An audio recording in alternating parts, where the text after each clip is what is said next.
بسم الله الرحمن الرحیم. یو ورور پوښتنه کړې ده، وایي تر لمانځه وروسته درود 10 واره سبحان الله، درود 10 واره الحمدلله، 4 واره الله اکبر ویل د دې فضیلت څه دی؟ د دغه ورور د پوښتنې په جواب کې باید ووایم چې په دې اړه باندې ډېر احادیث راغلي دي.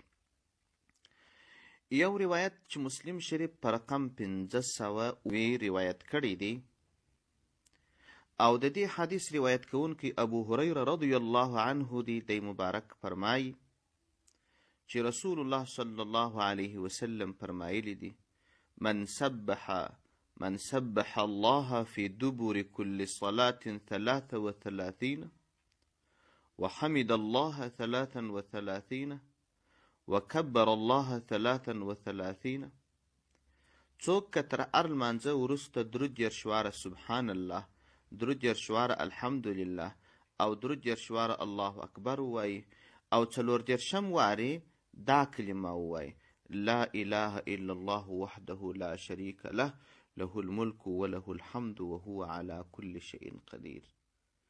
که څوک دا کار وکړي، الله تبارک وتعالی به د ټول ګناهونه معاف کړي، که څه هم دا ګناهونه دومره ډیر وي، وان كانت مثل زبد البحر، که څه هم د دریاب د څګلو په اندازه وي. بل روایت بیا بخاري په رقم 843 او مسلم په 595 باندې روایت کړی دی، را نقل کړی دی، او روایت کوونکی هم ابو هریره رضی الله عنه دی. دی مبارک فرمایي: جاء الفقراء الى النبي صلى الله عليه وسلم فقالوا ذهب اهل الدثور من الاموال بدرجات العلا.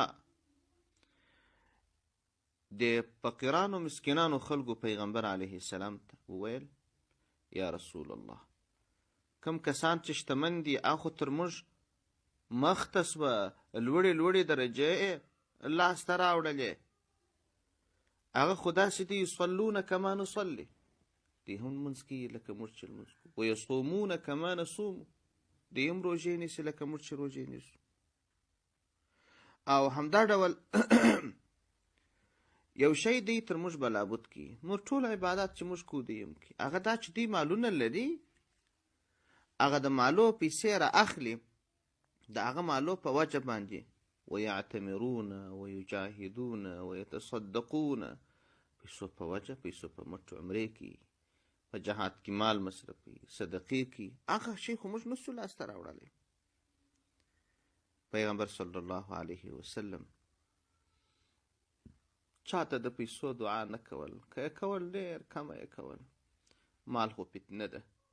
پیغمبر علیه السلام ورته ویل: زه به داسې شی تاسو ته در وښیم، که دوی دا حجونه هم وکړي، دا عمرې هم وکړي، دا د جهاد په لار کې پیسې هم مصرف کړي، صدقې هم ورکړي، بیا به هم ستاسې درجه ورباندې زیاته وي.